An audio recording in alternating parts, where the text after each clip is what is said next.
I really appreciate it. I know this is before Pesach. I know it's a very hectic time of year, and the closer we get, the more difficult and challenging it is. So I am especially appreciative on behalf of the Mill Hill community that you're able to take out the time to join with us this evening. Thank you. And I think let's just jump straight into it. Rather than me introducing you, and everybody knows Rabbi Conway, everybody knows Rabbi Conway is the man at the top who makes all the kosher things happen in our country. But why don't you please begin by telling us generally about your background, where you grew up, where you were educated. Just let everybody get a little bit of a general insight into you, please. Okay, well, thank you, Rabbi Shochet, for those very generous introductory comments. A little more than is really deserved, I think. My background, well, I grew up actually in London, in Hampstead Garden suburb, as my family were from United Synagogue members. My mother, Leah Shalom, Joy Conway, was very active in Shul and United Synagogue organization. And indeed, I think all of us were involved in shul activities from a very young age, the children's service, the youth service. I think I laned first in the children's service when I was 8, taught by my Zayda. So we were always very involved in shul matters.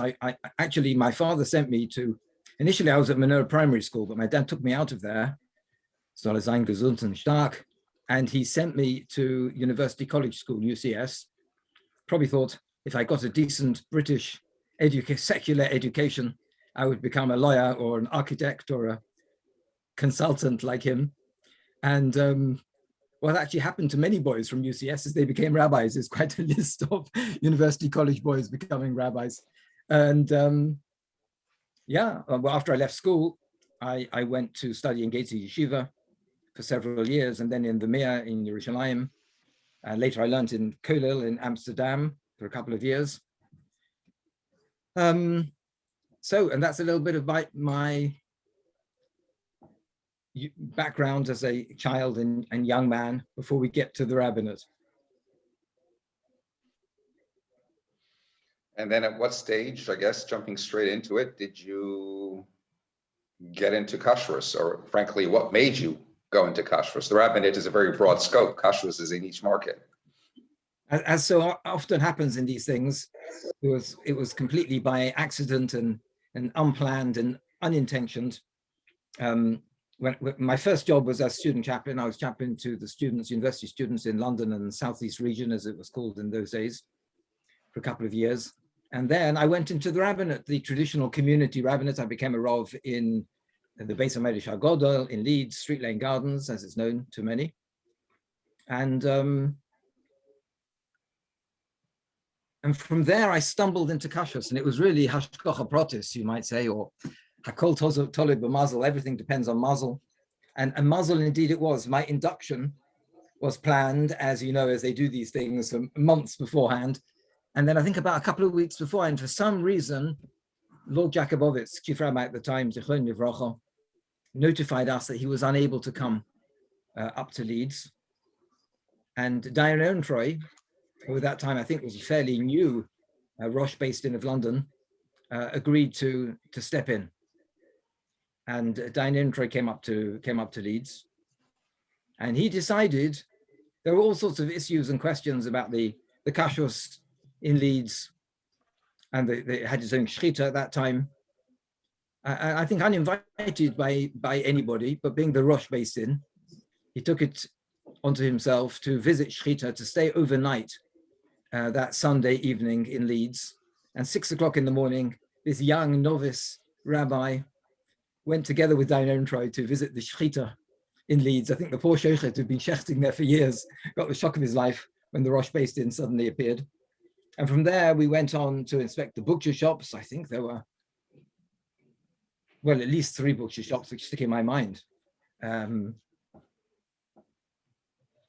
that was very interesting. So I started to develop quite a close relationship with Diane Ehrentreu, specifically in the field of kashrus.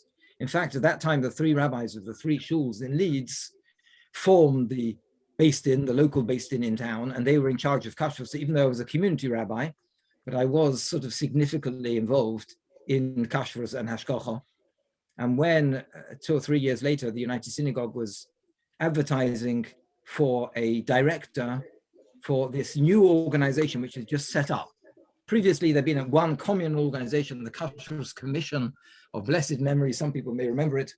And the Sephardim had gone on their own and set up their own SKA. The Federation had gone and set up their own Kashrut organization. And the US were left holding this communal organization. They were the only representatives. And they thought we too ought to set up our own Kashrut department. And they called it the KLBD, the Kashrut division of the London-based Inn. And they were advertising for a director. And I for sure, I wouldn't have given it a second glance if I'd seen the advert in the paper. I thought I was a communal rabbi, and that was what I was always intending to do, until the fateful day when I got a call from Dayan Ehrentreu saying, we think you should consider taking up this position. And the Dayan soll sein gesund und stark, he should have a Refuah Shalema, is not an easy person to say no to. And that was how I ended up coming back to London and being head really of a very fledgling department at that time. I think there was me and a secretary, and actually Rebbetzin Rosalind Coton, who had just started the first edition. She wasn't a Rebbetzin, she wasn't married at that time, but she just started the research for the first ever really Jewish food guide, or the Kashrut guide, as it was called in those days. So that is the background, Rabbi, until I get into the Kashrut department. How many years ago was that then? Something over 30 years. We stopped counting at 30. Wow. Okay, yeah. And how many are there? You said at the time there was just you and one other. How many would you say are there today? So now I would say in the office, although most of us have not been in the office for an awful long time, but the office team, I think, is 21, 22 at the moment in the office. Oh, and it is a very big organization, bigger than I like to remind myself. Yeah, it's grown in leaps and bounds over the years. So no rabbi likes this question because, Rabbi, what do you do all day? Or can you give us an overview of your day? But it's a little bit different because obviously, and no one day is the same as the next, understandably so. But what would a typical day in your life, just a general overview in your life as the director of Kashrut entail? So first of all, I must tell everybody that the Kashrut division is like the proverbial iceberg. You see what you see. So people think of Kashrut and they think of the caterers possibly and functions, which we now miss, which we used to go to, and please God, we'll start going to again soon, when you see the cards on the table under the supervision of the Kashrut division of the London Basin, or you see the shops on the high street, the bakeries, the restaurants. And again, we look forward to the time when they'll all be opening. But that's actually very small. You may think in that case, with many of the shops closed and no catering going on, I'm able to relax and put my feet up. But in fact, there's another whole huge area which has really developed over the years, which is certification of factories, both in the UK and Europe, and really worldwide.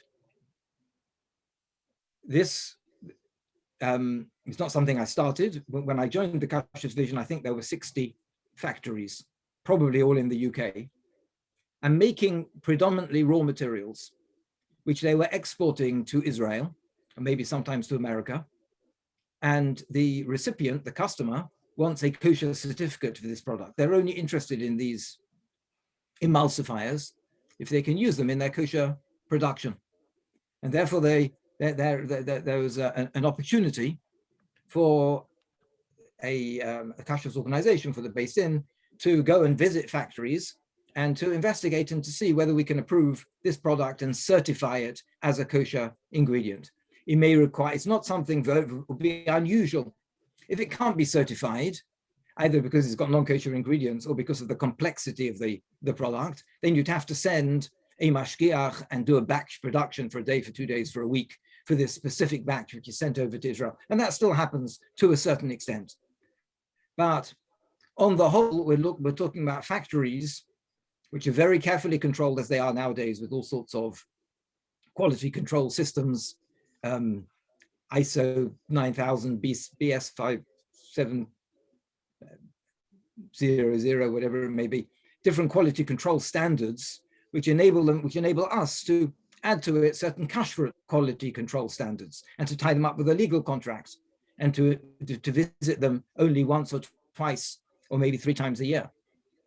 And we've grown now from having some 60 factories when I started to having, I think, the best part of 2,000 factories really across the globe.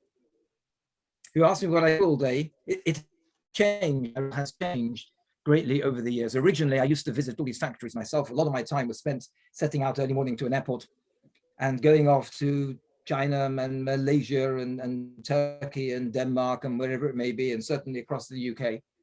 And as we grew, we started employing other people to do inspections. I used to like to visit every factory once, so that if an issue came up, I knew exactly the feel of that factory and the personnel, what it was like. I can't do that anymore, obviously, because we are a big organization. We are one of the world ranking organizations. We're still a baby compared with the OU or the Circle K in America, but we are probably one of the top 5 or 6 in the world today. So we've got other people who visit the factories, but I still have to deal with the issues, the questions, the procedures, and indeed I still sign off on every single contract, so I can still keep in every single certificate, so I can still keep my hand into what's going on. So that's one major area of my work. Any day of the week, there will be several certificates, factory reports to be read, certificates to be signed, contracts to be signed. And another very, very important area, which to a certain extent is not only to help the public, but is to give us the background for our certification and our licensing of caterers and restaurants. What products can they use? What products can well, I'm sure Rabbi Shochez will be using all his products with a hechsher, but not everybody. And of course, if you're living outside Northwest London, it may not be so easy to get all your products with a hechsher. And we produced the Kashrut guide, which now has something like, the new one recently came out, and I think it's got something like 8,000 products. And we've got a little team who research this, all the products in the guide, not just the ingredients, but maybe there are processing aids, which according to labeling regulations don't have to be specified. A simple example of a processing aid would be if you, at home, you're making cakes and you grease the tin. In a factory, you are greasing the lines and the conveyor belts because you don't want your biscuits or your sweets getting stuck and gunging up the equipment. So you have to use a fat or an oil. That doesn't have to be declared necessarily under labeling regulations, but from a kashrut point of view, it's critical. You can have something called an anti-foam agent. So if you're making jam, for example, and one of the first factories I ever visited actually was good old Tiptree. Many people know we're coming to the time of year when we upgrade to Tiptree jam. And I was there in the factory, one of the first factories I ever kashered for Pesach. And it's sometimes easier to kasher a factory than to kasher your home, beginning to think about this, because factories today are designed to have CIP systems, which are called cleaning in place, boiling in water, caustic soda, chemicals, so the equipment will remain spotless. We kashered all the equipment. The vats and the boiling vessels were up on a platform, so the water boiled over, poured down to the ground, clouds of steam. Certainly looked like the job was being done properly. And then they started the production. I saw and all the ingredients, of course, have been checked and approved, and some have to be bought specially for Pesach. I saw somebody coming along with a long teaspoon on a long handle, and he tipped something into the vat. I said, "What was that?" And he said, "That was nothing, Rabbi, just a little bit of vegetable oil." What do you mean a little bit of vegetable oil? We're doing a production here for Pesach. We want to know that everything is correct and proper, even a tiny teaspoon of vegetable oil. What they were doing was they were adding an anti-foam. In the English expression, pouring oil on troubled waters. If you want to calm down the frosty or the foamy waters, you add a little bit of oil. Fortunately, it turned out to be an oil which was acceptable in kosher Pesach. But we are going to check ingredients, processing aids, and also shared use of equipment. Just like everybody at home knows that we have a separate set of equipment for milchik and a separate set for meaty, and a separate 2 sets for Pesach. In a factory, they've only got one set of equipment. If they're sharing it with other non-kosher items, then even if this product has got kosher ingredients and kosher processing aids, but it's sharing equipment, you've got something with gelatin or an animal fat going on the same line, we will obviously be listing those sweets as non-kosher. That's another big side of the operation.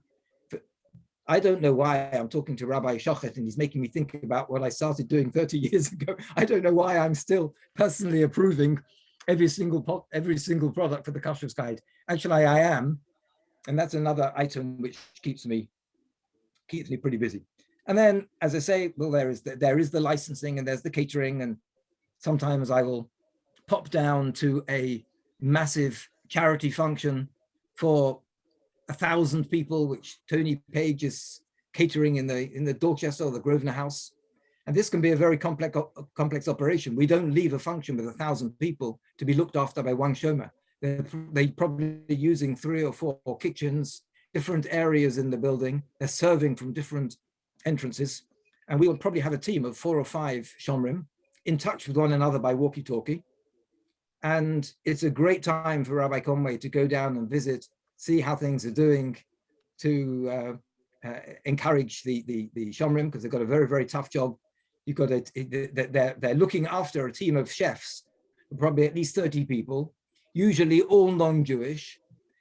Many have worked in kosher, but many may not have worked in kosher until that night. They've just been given new instructions. They can't bring their own knives. They can't use their own knives. The serving staff can't use their own serving equipment, which they like to use.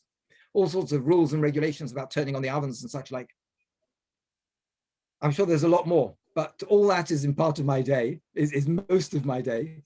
And actually, probably different to most rabbis is because I'm head of a department in the United Synagogue, there is a lot of administrative and you might call it bureaucracy work, which has to be signed off on. There are budgets which have to be met. There are debts which have to be collected. There are staff who have to be appraised. So it's all in a day's work.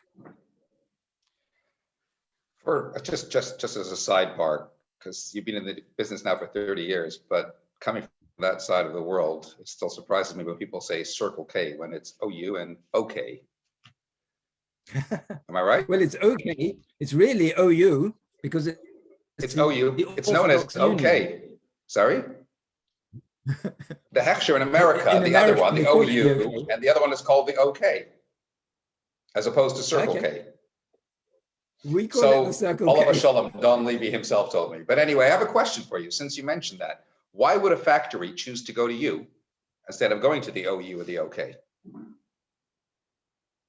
Well, I'm sure we built ourselves up on the basis of certifying factories in the UK. Now everybody the world is a small place. And everybody regards the world as their oyster, if we can use a Trefa term. And the OU have factories in the UK, and we have a few factories in the States.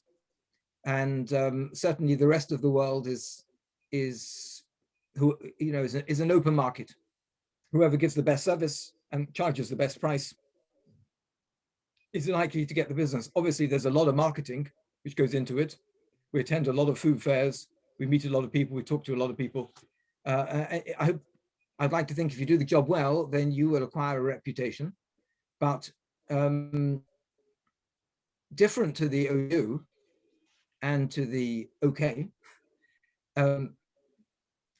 we are not doing many finished products because the finished products are primarily for your own community, and our own community is very small. We know that we make a lot more noise, fortunately, than the size of the community really is, and what percentage of that community is actually keeping kosher and troubling to look in the Kashrut guide and check all their products. Probably not that many. So we don't get so many requests for finished products. Most of the finished products here, kosher finished products, are coming from America or coming from Israel. Certainly when it comes to Pesach, there's very little being made in this country. Rakuzans, of course, is still a stalwart of the kosher scene with matzahs and oil, margarine, a few other items. But primarily it's all coming from outside. What we're doing is raw materials. Raw materials means colors, flavors, emulsifiers, oil, even salt and pepper, and we love to get those because they're the easy ones. If America are certifying Heinz mayonnaise, they will just simply tell the factory everything you buy in has to be bought with a hechsher. Everything has to come with a kosher certificate. And if you've got, they won't have one source of vegetable oil, they'll have 3 sources and alternate sources of whatever it may be, and tomato paste and flavors and colors. They won't limit themselves to one supplier. So all of these people are now looking for kosher certification of their raw material. And if you do a good job and you get a good reputation, and I suppose your website is good and is easy and is slick and it's easy for people to apply to you, I don't have a doubt there's a factory manager in China is not deciding, okay, KLBD, I like that name, let's go to them. Obviously, they're sending off for quotes from all the different organizations. I'd like to think that we've got a certain English charm. We know how to talk to people. We know how to build up a relationship. But there we are. We have the best part of 2,000 factories, but the OU have probably got 10,000, I imagine, maybe 20,000. So there's plenty of room for us to grow still. You mentioned that we're a small community. Yeah. So we've got Kadassia, we've got the Sfardim, we've got the Federation, we've got the KLBD. How do we manage 4 kashrut departments? I mean, if we talk about 250,000 Jews, of which only a percentage of them keep kosher, how do we justify, how do we make sense of 4 kashrut departments? And to a certain extent, you're asking the wrong person, because I would say we at the KLBD are doing a great job. We don't need anybody else. They could close down tomorrow and we'd happily look after the rest of the community. But I'm not sure that my colleagues in the other organizations would see it quite that way. I like to look on the positive side, Rabbi Shachet, which is, we are a small, relatively small, but we have these separate kashrut organizations, we have these separate synagogal organizations. And there was a time when there was only one Beth Din in London. And that's why I think on the headed notepaper of the London Beth Din, they still call themselves Beth Din, London. Based in Zekila Kadosha, London, Bahamadina in Hebrew. The Beth Din of London and the country. And there are today other Botei Din, but we've still kept the same title that we always had. Other communities have grown possibly. And they felt that we're also mentioned and we're also independent enough to have our own authorities. So, and we can't withhold that right, I suppose. But I think we're very fortunate and we're very blessed. If you go to Israel, there are literally hundreds and hundreds of hechsherim. Every town, every moshav, every kibbutz, and a lot of private individuals as well are giving their hechsher to food products. And you have no idea who they are, what they are, whether they're reliable, they're not reliable. Of course, we all know the 5 or 6 big names, but the other 150, 350 names, most people have no idea who they are. And if they want to find out, they have to do a lot of research. In America, I don't know if you get this Kashrut magazine, which comes out roughly monthly. And once a year, they produce a list of Kashrut organizations. And in America, there are, well, I think at the last count, it was 250 Kashrut organizations. So we have 3 or 4. We know who they are. We know what they are.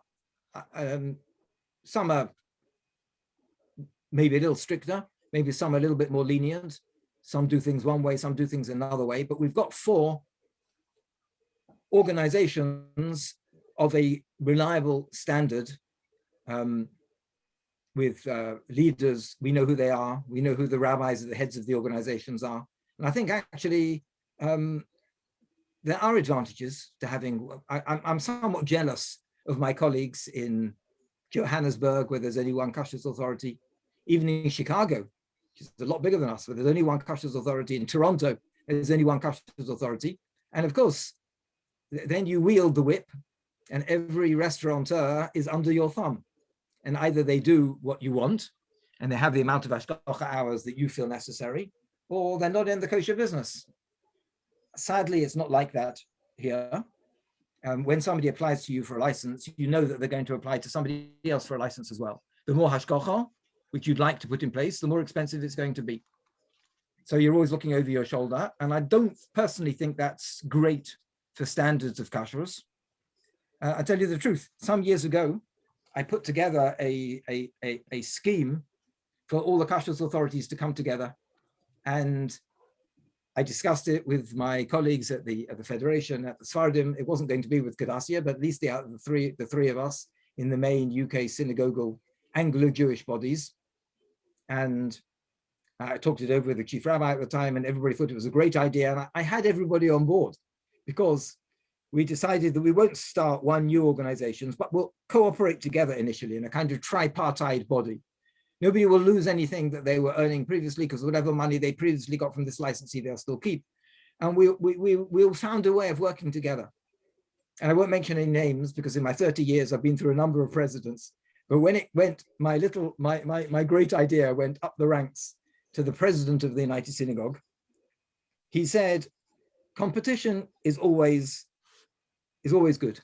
Competition is always in the best interests of the community. And he put a red line through my idea. He scotched it. And I think there is something to be said for the benefit of the community. And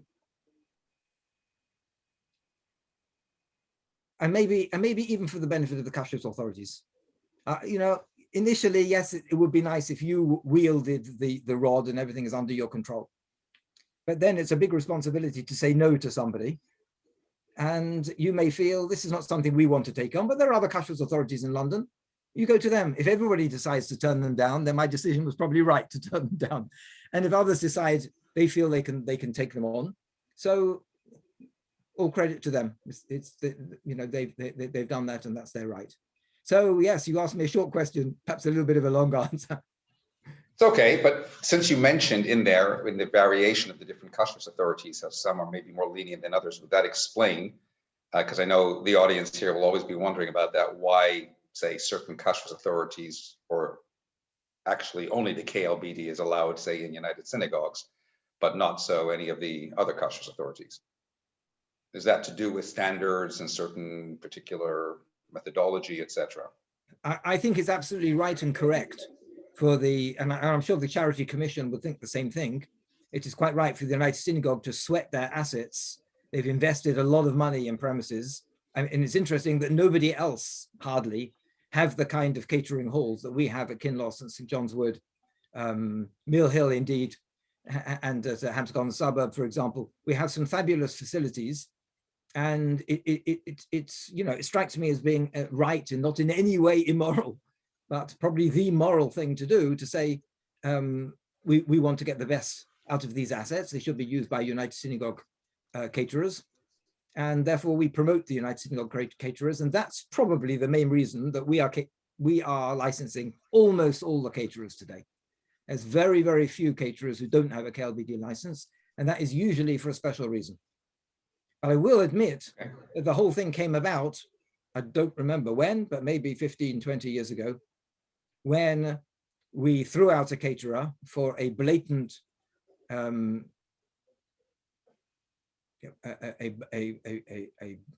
shall I say? A blatant breakage of the kashrut regulations. And they went and got a kashrut hechsher from another organization. And had we not changed the rules at that time, they would have come straight back in and carried on catering, in which case, to use the Talmudic expression, mahuilu chachomim b'takonosom, what is the point of the based in sitting, the COVID Rosh, with a serious mind and reaching a decision that this fellow is untrustworthy and we have to withdraw his license, if he's going to just come back in and carry on catering for our community as before? So that was the time, actually, when we closed ranks. And it was very good for the community. In my opinion, it was good. It was good for the kashrut agencies, but it was good for the community. Many people used to like to take Kadassia caterers. Many rabbis in particular used to like to take Kadassia caterers. Maybe they thought they were frummer. Definitely, they gave a very good deal to our rabbis. And people thought they were being disloyal, because why they're taking a Kadassia caterer, not a United Synagogue caterer. And now, almost en masse, certainly all the main Kadassia caterers took a license as well from the KLBD. You shouldn't think that means 2 layers of supervision and 2 lots of kashrut fees. It means you've got your main supervision from one agency, and the second agency will pop in from time to time with obviously a much, much lesser cost, will pop in from time to time to make sure their standards are being met. There is a shomer, he knows what he's doing, he's in charge of the procedure, he's not asleep, he's not studying the daf, he's in charge of the kitchen, and everything is as it should be. So I think all in all, it's definitely in favor and being beneficial to the community. So let's talk about costs for a second in that regard, because some of the costs, obviously kosher food is more expensive than non-kosher food because of the costs involved, shomer and supervision, going into factories, whatever is involved. But would it be right to suggest that maybe sometimes the markup is more than it ought to be, and that, for argument's sake, if the kashrut department would be, and maybe it is, but you can correct me if I'm wrong, but if it would be non-profit, then prices would be cheaper and more people might be inclined to keep kosher? So let's say, as far as products are concerned, shops, bakeries, we are essentially non-profit. We make a lot of profit for the United Synagogue if anybody looks at the accounts, and this all comes from Unilever and other such major companies who are asking us to certify their raw materials and sometimes finished products for export to America or to Israel. This is where the big money is coming in. Kashrut is, to do it properly, I think, and to do it well, is not cheap, but the costs of kosher food have very, very little, nothing to do, perhaps that's an exaggeration, but very little to do with the cost of hashgacha. It's really to do with economies of scale. If somebody is making something in the millions and they've got a huge factory, if Warburtons are producing rolls, and Warburton's has got a KLBD, of course, it's the biggest bread and roll manufacturers in the country. But if they're producing rolls, they're producing, I don't know the figures, but it could well be 1 million a week. Carmeli probably hasn't produced 1 million since they opened several years ago. So the economies of scale are such that they can earn a fraction of a penny and cover the costs of their factory and their staff and make a healthy profit for their shareholders. And if somebody's, working to a local market, the prices are without doubt going to be different. Before you start asking me about the cost of kosher meat, I'm going to stress that I'm on the clean end of kashrut. We have yet another organization, the London Board for Shechita, which look after shechita and butcher shops. And as I say, the meat which comes to us, we like to get it on polystyrene packs, covered with a cling film, and a nice clean product coming in with a hechsher. Actually, if we're buying meat in bulk, then we always have a note from the butcher's shomer to double check that it is what it's supposed to be and came from where it's supposed to come. But I once went, I've been on several occasions actually, to see shechita in Eretz Israel, and a fairly large-ish shechita, not necessarily the biggest, but a big shechita in Israel is shechting 100,000 chickens a day. I don't think we shecht 100,000 chickens in a month. Certainly not in a week. So, and that is why chicken is a lot cheaper in Israel, because you've got 6 million people, probably more, who are buying chicken. And if we want to have our own local fresh chicken and fresh meat supplies, it is going to be expensive. Obviously, we don't control the prices. We don't even control the price of hashgacha because, as I say, it's a competitive market, that, as one of the presidents has said, competition is a good thing. So prices are kept low because people are looking. I think for most people coming for a hechsher, they're opening a restaurant. I would like to think that there are many benefits in coming with KLBD because we're a big organization. We have a Facebook group of almost 10,000 people. We can get a lot of information out there. We can really boost their business. Our shuls will buy from them. Our tribe programs will buy from them. So there's what to, but the main thing they're interested in when they come for the Beis Din is what is the price going to be. One person is quoting them, and the prices are not high. Perhaps it won't be fair to put you on the spot. I'm here to be on the spot and ask you what you think a bakery is charged. But we're talking about a few £1,000s a year. That's what we're talking about. We're talking about very, very small fry. Their rent and rates and electricity and certainly gas and staff and VAT is all going to be a lot higher than Kashrut. The Kashrut fee is actually somewhere quite near the bottom. So then with that in mind, let's jump into Pesach. I mean, again, I get it, that costs are more because of the added supervision required, but you can go to 3 kosher shops and find such disparity in the pricing. I mean, is then the suggestion that this has less to do with the KLBD or whomever and more to do with shops just exploiting, for lack of a better word? I think you're being a bit unfair to the shops. I think what they do is they're not exploiting. I really don't think so. And I don't think they can afford to exploit because they get a bad name pretty quickly. And fortunately, there are many shops to go to today. We've got these massive shops, and some of them are doing, and we've got this new entrance into the market this year as well, been advertising quite heavily, Sabini, which is a kosher internet business. So people can order from them online. Some of our shops are doing click and collect. Others don't want to do. Perhaps I shouldn't do too much advertising because I'll get in trouble with my other licensees. But one of my shops, one of the big shops, just told me they're going to be open 24 hours for a couple of weeks before Pesach. So if people don't want to shop in a crowded shop in too much contact with other people and they want to social distance, etc., as they should, you can come at 2 o'clock in the morning, 3 o'clock in the morning, do your shopping. Anyway, there are a lot of different options out there. And there's a lot of competition. I think what people are doing, there are a lot of lost leaders, just like Tesco and Waitrose, Baruch Hashem, have been very, very helpful. They are selling the matzahs cheaper than they can buy them from Rakuzans as lost leaders. They do this every year. Rakuzans get a lot of criticism from our shops when they turn to them to buy and say, how can you give me this ridiculous price? Tesco is selling them cheaper. Yes, Tesco is selling them cheaper as a loss leader to bring people into the shop. They're selling grape juice as a loss leader to bring people into the shop.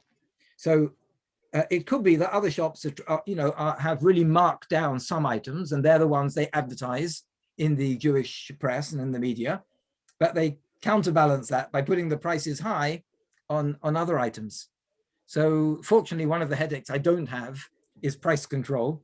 That would be illegal, and we don't do it. And we can't control the shops, but everybody can exercise their right where to buy. I Shopping think, at 1 o'clock in the morning, that's my style. I got to find out. I'm looking forward to that, actually. Okay. I think. But you mentioned Rakuzans and Tesco. Sorry? One thing I was just going to throw in about Pesach is really important to be aware of this. First of all, Pesach is a very expensive time. We all know that. It shouldn't be expensive this year. One of the reasons it's so expensive is because we do a lot of entertaining of our own family and of friends. And sadly, it looks like there's very little entertaining which can legally be done this year. But one must always remind oneself that the main items, meat, vegetables, fruit, are the same price as they are throughout the year. Other items, which are essentials, like matzah and like wine and grape juice, fortunately, they are loss leaders in the supermarkets and the prices are very low. But where you see very high prices and you see a box of cinnamon balls and it's £10.50 and you think it's absolutely ridiculous, I'd like people to reflect and to understand that when you buy a packet of biscuits all year round, even kosher biscuits, the main ingredient, probably 98%, is flour. Flour is a fraction of the price of the ingredients that you're using for Pesach. So the main ingredients you use, my mind goes blank for a moment, what do we use for Pesach? But the ingredients you use for Pesach are so many times more expensive, whether it's the ingredients of coconut, almond macaroons and cinnamon balls. The ingredients cost the manufacturer probably 20 times the cost of their normal main ingredient, being flour. And really, bottom line, I think, really, as I said before, it's down to logistics and the scale of the operation. One of the things we certified for many years was Coke concentrate. The factory making the Coke concentrate is in Ireland. We used to be involved in the hashgacha there together with the OU. Then it went off to America, and OU now look after it on their own.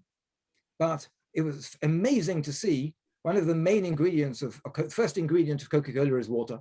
The second ingredient is caramel. The normal caramel in Coke is chametz. It's made from glucose, and the glucose is made from wheat. So when somebody thinks, look at this, it's exactly the same product, they stick a label on it and it's twice the price. So first of all, it's not the same product at all. The first ingredient after water is a totally different product. Some people actually say they can taste the difference. The Coke for Pesach tastes different. And that would make sense because the key ingredient, as I say, after the water, the largest ingredient, is made from sugar instead of being made from wheat. And the mashgichim go to the Irish sugar factory. They kasher the equipment over there. They kasher the tanker because the invert sugar, which is used and made into, it has to be, they send invert sugar over to the caramel factory. The caramel, the lorry is kashered because it carries usually caramel hot, and therefore it's a hot chometzik keli rishon tank because it has heating elements as well. That goes to the caramel factory, and the caramel factory, the whole place is clean because it's chometzik, thoroughly cleaned, washed through, kashered with boiling water. It's probably a 2-day procedure, as I recall, before you can start making a kosher Pesach product. And then they make a kosher Pesach caramel, and that is sent to the Coke factory, where they're doing a 2-week production with a mashgiach from Rav Lando, Zichron Livrocha, it used to be now from his son, in Israel, together with a mashgiach from the OU, and it used to be a mashgiach from the KLBD. 3 people to look after a complex operation where they actually, yes, bring down the hoses, which they keep specially for Pesach, which they don't kasher. Just like we bring down our kalim from the attic, they bring down from the storehouse the Pesach, the special Pesach bits and pieces, and they send this concentrate to Israel.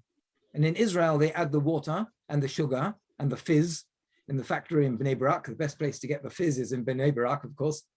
And from there, the Coke goes all over the world and comes back. And the truth is, it's not such a big difference in price. If you appreciate what's gone into it, it's amazing how cheap it is. And the reason for that is simple, because they're making Coke for 6 million people. If you've got the economies of scale and you're making Coke for a country, then we can send a few crates out to England as well, and we can sell them at fairly reasonable prices. Bottom line, I always tell people, you have to have 4 cups of wine or 4 cups of grape juice on Pesach. You don't have to have 4 cups of Coke. So a lot of these items, which are expensive, but they're not essentials. You really do not need them.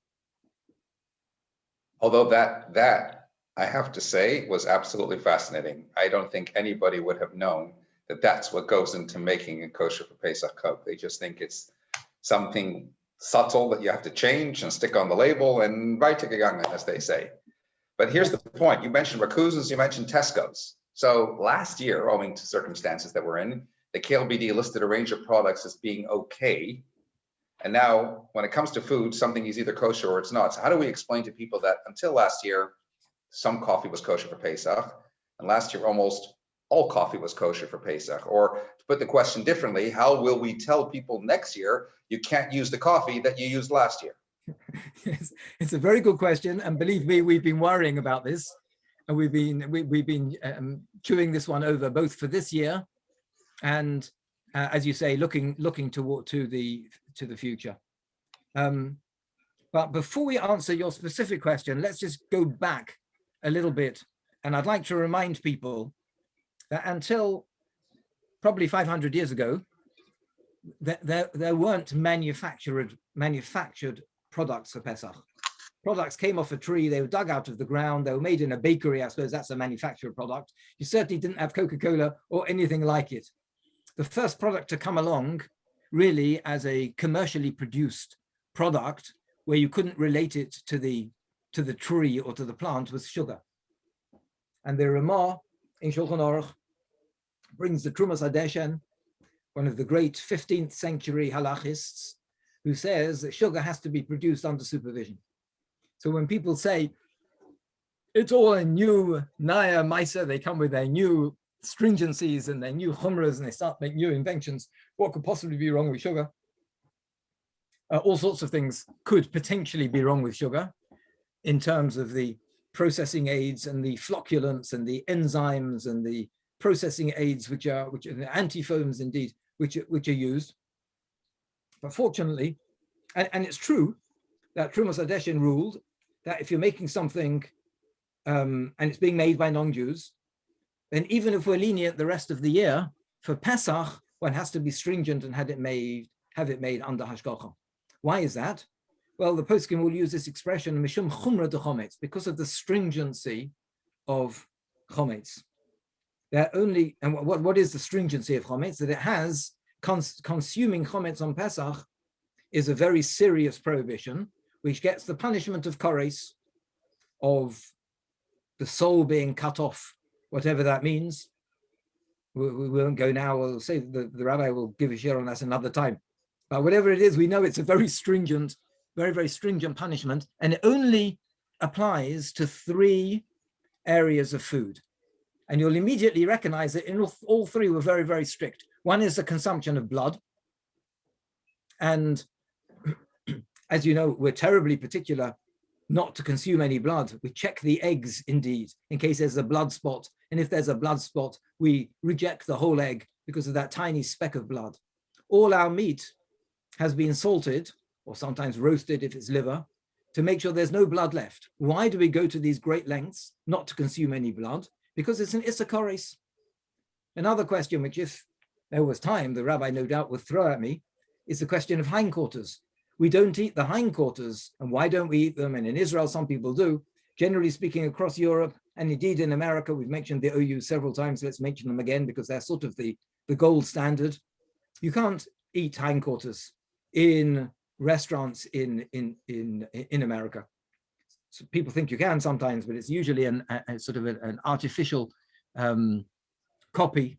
The meat has been hung, it's been treated in various ways, but actually from the hindquarter, it's virtually universally accepted. We don't take hindquarter meat. Why not? Because the meat is interleaved and interlaced with a forbidden fat called chalev. And this forbidden fat is also one of the prohibitions for which the punishment is kores. And therefore, we're very, very strict to make sure that any chalev is meticulously removed. And it's very difficult to do it in the hindquarters. It's not impossible, but it would take a lot of time. And it is probably not, and whenever people look at it, and it's been looked at many times, it's probably not cost effective, bottom line, to start utilizing the hindquarters. It's much easier and cheaper to do what we've done for generations, which is sell them into the non-kosher market.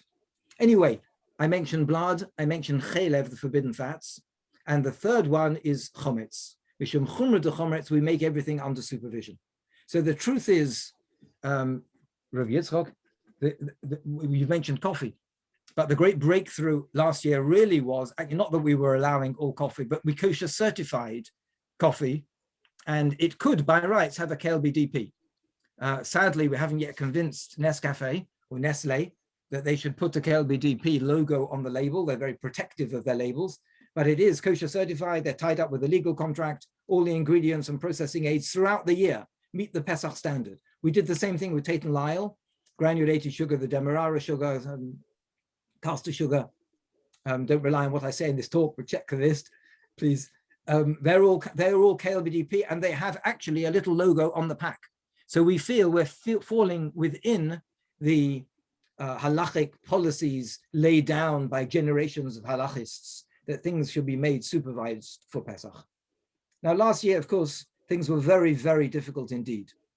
There were really two difficulties. One was the supply chain. We weren't confident that kosher products were going to get to market. It was difficult to manufacture them. It's been difficult this year to manufacture items kosher lePesach, actually. Many factories did not want a mashgiach in the factory. I just share with you, interestingly, if I think back of some of the difficulties of the year, when we make the matzahs for Pesach, we make the shmura matzahs, you know that ideally, and in the first instance, one should have shmura matzah for Seder. And shmura matzah doesn't mean hand-baked matzah. That's another issue, hand-baked or machine. Shmura means it was guarded, according to most halachis, from the beginning of the cutting of the wheat. And it's made l'shem matzah's mitzvah, for the purpose of the mitzvah. Just like a sefer, let's say a mezuzah or a sefer Torah. If it's written for a museum, it's not kosher. It has to be imbued with holiness, with kedusha, by being written for the purposes of the mitzvah. Your tzitzis, you can't just use any old string. It's got to be string, it's got to be threads which have been spun for the purposes of the mitzvah. And mitzvah food, matzah shel mitzvah matzah, we might call it, mitzvah matzah, should also be made for the purposes of the mitzvah. And the rabbis, the dayanim of the Beis Din, indeed, myself and the rabbi from Rakuzans, we actually go on the combine harvester and let down the cutters, saying the Hebrew words l'shem matzas mitzvah. We're cutting this wheat for the purposes of the mitzvah of making matzah.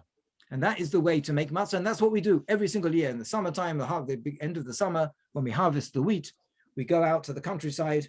It's a lot of fun. We go up on the combine harvesters and we go together with the driver and we let down the cutters at the right point. Of course, this year, the guys driving the combines did not want any extraneous people in there. You can't socially distance in a little cab. And it was a problem which exercised the minds of the dayanim. How are we going to get over this issue? Fortunately, even though the drivers did not want anybody else to be in the cab, the farmer who owns those fields and from whom we buy the wheat, he said, I know, rabbis, how important this is for you, and I've got a lot of respect for you, and I'm willing to take the risk. Actually, our rabbi who did it, we didn't have lots of different people. We didn't have dayanim and myself. One person did it. He'd already had COVID, and he was allowed to go up on the combine. So we've had all sorts of difficulties actually in making products kosher lePesach under supervision for this year, but we had time to think about them and to plan them. Last year we didn't. Last year we were thrown into it, and it was felt to be what is called a shas hadachak, a time of emergency, a critical situation, where essential products are very, are important. We didn't cover cinnamon balls and whatever it may be. The things we thought that were more or less essential, we looked at what you might call the ikar hadin, and not the stringency, the bottom line, and not the additional stringencies of Pesach. This year, we have produced the list again. We will be publishing it shortly on our website, but it's hedged in and guarded by some very major conditions. And we say that ever since the 15th century, products should be made for Pesach under supervision if it's impossible to get those products. And this year, there are lots of opportunities because there's internet shopping and there's click and collect and there's charities who will go and shop for you if you're sick and elderly and you can't go yourself. But if it is impossible, then you can rely on these items that we've listed here. I hope for next year, we all hope that everything will be back to normal, and we'll keep Pesach with all its stringencies, as we have done for generations. So two very quick final questions, if I may. Just one, why does there have to be a hechsher on whiskey? Oh, I mean, take it from a guy who has a pretty impressive collection of whiskey. Some of them have KLBD. Strangely enough, some of them have an OU. I don't know why the OU gets to Glenmorangie before the KLBD, but hey, et cetera, et cetera. Why does whiskey require, and without getting into too much detail about the sherry business, but okay, go ahead. Well, actually, it's a very good question, because anybody who knows anything about whiskey knows that whiskey actually, I think, is the most kosher product there is. Why? Because it's protected by Scotch whiskey law.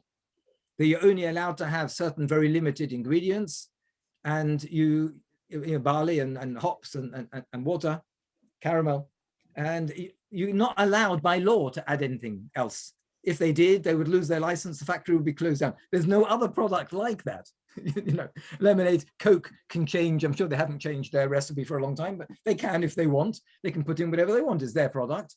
So Scotch is a good question, because it is actually the most kosher substance there is. And I think one needs to have very little hesitation about buying Scotch whiskey. I'm not so confident, I have to say, about Japanese whiskey, because to the best of our knowledge, there is no Japanese whiskey law. And although the manufacturers all proudly proclaim that they're doing exactly what they do in Scotland, there isn't the level of law which is guaranteeing that. But as far as Scotch whiskey is concerned, there is a level of law, and I don't think there's anything to be concerned about except possibly the use of sherry casks. So the ingredients are fine, but what about the shared use of equipment? Now, sherry, wine, grape juice is something which is subject to all sorts of rules and regulations. We're not allowed to drink non-Jewish wine. And you said a couple of short questions, and therefore I can't get, this is really a talk on its own about sherry and Scotch whiskey. But if the barrels have been used for sherry before, then there's a very, very strong argument that you can't use them now for a kosher substance because you've got to use kosher equipment, not non-kosher equipment. Having said all that, I must say that we actually at the London-based Inn are lenient. We base ourselves on the opinion of the great world-ranking halachist Moshe Feinstein, and he had actually quite a radical approach to this question. And he said, just wine is annulled in water in 1 in 6. Wine used to be watered down in Talmudic days, but if you water it down too much, it doesn't have a din of wine anymore. You can't make a ber ofen. It's not wine if it's been mixed with 6 parts water. Similarly, he said, if it's been mixed with 6 parts whiskey, which makes a fine drink, it is not wine. And although that applies, we know, to the bracha, it applies just as much to the taste. Not everybody agrees with Ramosha, but Ramosha's view is that even if a tiny amount of wine was added, it will still remain kosher. And therefore there is room to be lenient, and we are lenient for our licensees and for our restaurants, and indeed in the Kashrut guide. But particularly now, if you're a connoisseur, you will know that they have double maturation and special finishes where they take a finished whiskey and they specifically sit it in a sherry cask for 6 months because they want the taste of the whiskey. Some people say they're often wet casks. They just had sherry in them. Some people say they're not too careful to make sure the cask is empty because an extra little bit of sherry left in there is all well and good. So there is definitely reason to be strict about it for those who want to, but there's also the potential to be lenient. So here's a little fun fact for you. You know, the one who asked that question that prompted the response from Rabbi Moshe was a man who himself never drank whiskey. I should remember. And how do I know that? Because he came to Toronto and he encountered Canadian Club for the first time. And he noticed that it was made in sherry casks, and that prompted him to actually ask the question. Until today, I asked myself, or previously I asked him, my father, alav shalom, why on earth would you ask a question about something that you yourself never touch in any way, shape, or form? I mean, God punished him by giving him a son who made up for it in many respects, but hey. So that's a final point, final question. That is fascinating. Rabbi, that's really interesting, and thank you. Thank you for adding that. I guess just maybe if you can finish off by sharing with us a short humorous anecdote of something that happened in the 30 years. There must be sometimes something really positively hysterical. I mean, I know that Lord Levy often likes to tell the story about when there was a big event going on in Tony Blair's place, and there was a mashgiach sent in by the KLBD. Tony Page was catering, and Tony Blair himself came running out of his kitchen, screaming downstairs, thinking there was a terrorist in his house because the guy was dressed from head to toe in I don't know what, and with the beard and all of it, et cetera, et cetera. And he went into total panic. But that's by the by. You must surely have a humorous story of your own that you can share with us. And then perhaps to finish with a soundbite about, for everybody, why it's important to keep kosher. I'll just tell you, you reminded me of something else, and it's for another evening altogether, but you asked me what I do all day long. One of the things I didn't mention is that I also look after Eruvin in the United Synagogue. And some 10, 15 years ago now, probably, I got involved in the Northwest London Eruv, and we provide the supervisors for the Eruv and the building of the Eruvin, and that has changed the nature of Shabbos, I think, and only Shabbos for many of our communities. We now have 12 Eruvin across the country, but really in terms of people freaking out and thinking there's a terrorist attack, we have we have wires under certain bridges in Northwest London, and at the time of the terrorist attacks in New York and subsequently in London, our mashgichim were spotted climbing up ladders and attaching wires under the bridges at a certain location in Northwest London. A zealous neighbor called the police, who immediately called the anti-terrorist squad, and about 8 police cars, lights flashing, converged on this bridge, immediately arrested our shomer. And they had to have a lesson in Hilchos Eruvin to explain to them why it was that it was not doing any harm at all. The bridge was safe, the community was safe, and indeed the Jewish community was going to be well off. Do you still want me to tell you something from the Kashrut field? If you have something quick, yeah. One of the most, had you asked me a question you didn't ask me about one of my most interesting experiences in the 30 years, and to top your anecdote about Tony Blair, was when we did a state banquet in Buckingham Palace, perhaps 15 years ago, 10 years ago.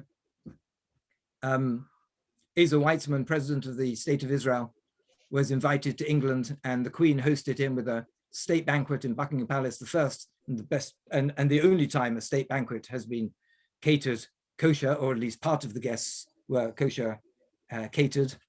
And we had to match the diet, match the menu. And they were also, the palace was insistent that we use their fine equipment.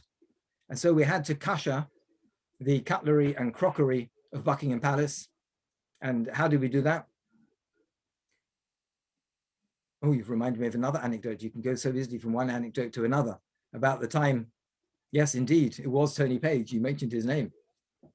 Kashered equipment from Buckingham Palace. And instead of just dipping the knives and forks in the boiling water and taking them out, they dropped them into the boiling water, and they were left in the boiling water for half an hour while the water cooled. And by the time they took them out, the handles had separated from the prongs of the fork, and the tar had all come out. And it was none other. We thought Tony would be on his way to the Tower for a treasonous act of destroying Her Majesty's cutlery. But fortunately, we managed to get it repaired by one of those by appointment to Her Majesty the Queen, who repairs her cutlery, and no harm was done. But my particular story was, how was I able to kasher the cutlery and the crockery? We don't kasher crockery, as you well know. But actually, the so-called crockery in Buckingham Palace was gold. They were actually gold plates. I kashered all these plates personally because there's some things it's wise not to leave in the hands of the shomer.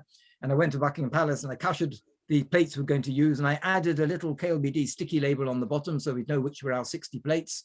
And if anybody gets invited to Buckingham Palace, I'd like you to check whether there's still a label on because the kind of glue we use, the label is probably still there. But actually, I heard Harry took them with him to California. They also wanted to use their fruit dishes, which were crockery, very nice, with pictures of birds and flowers. And you know, they all have these grandiose titles. I was doing my negotiations with the master of the house, F branch, the food branch, and he sent me to the yeoman of the silver pantry. And the yeoman of the silver pantry showed me the equipment they were going to use, and he showed me these plates. And you know that if you're catering in the Hilton and you're doing a conference, they've often got boxes of plates brand new which haven't been used yet. So you can match the non-kosher ones by using their unused plates. So I said to the yeoman of the silver pantry, I wonder if you have some of these plates which haven't been used yet. And he looked at me rather disparagingly and he said, I don't think so, sir. They're George III, you know. So I was coming from a different era altogether. And since the time of George III, 200 or 300 years ago, yes, they've been used before. But fortunately, the Beis Din was able to find a heter for occasional use, for arai use, for the cold fruit to be on these dishes. So that was just one of the exciting and amusing episodes that sticks in my mind after all these years. All right, and then I guess just a final point. I'm going to meet someone in the street. I don't have time. We got a 2-minute exchange. What's a good soundbite to encourage somebody to keep kosher? I think the most important thing is, number one, kosher is it's easier than ever before. It's easier to keep kosher than ever before. At a click of a button on your phone, you've got this phenomenal Is It Kosher app. Before you finish typing in marmalade, it already knows that you're after, well, it thinks you're after Marmite, if it's only those 3 letters, bad example. But while you're typing in the first 2 letters, 3 letters, it's already told you the answer.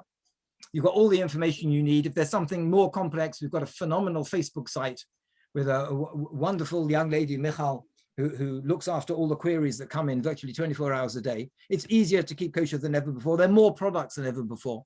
You've got so many things.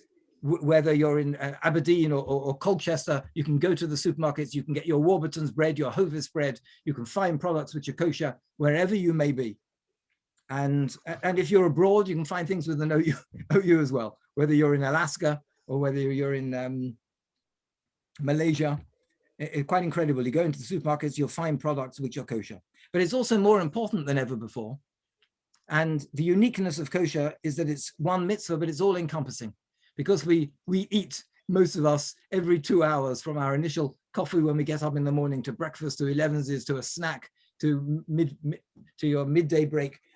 And when you're in a non-Jewish world and a non-kosher environment, if you keep kosher, you are aware the whole time of your Jewish identity, and you will never forget your responsibilities as a Jew.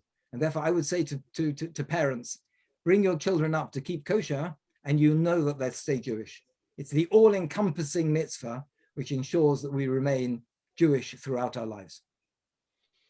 Oh, beautifully put. And what a beautiful way to end. Rabbi Conway, I thank you so much. It's been insightful. It's been fascinating. It's been truly uplifting. And I cannot thank you enough for taking out the time, again, at this busy time of year, to share with us really such a broad range of so many different aspects relating to Kashrut. So thank you again. Wishing you continued success in all of your endeavors, particularly in the field of Kashrut. And we're really grateful. And as you say, please God, we'll get out of this and we'll start being able to enjoy the restaurants and the Pesach the way that we should, and so on and so forth going forward.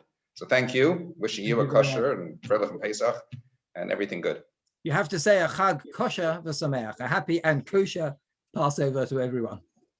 Well, I said it the Yiddish way. And funny enough, in the Hebrew, it's Chag kosher v'sameach. In Yiddish, it's a kosher and Trelech and Pesach. Okay. As long as they caught it. All the best to you. It's a pleasure joining you. Thanks. Thank you again. All the best.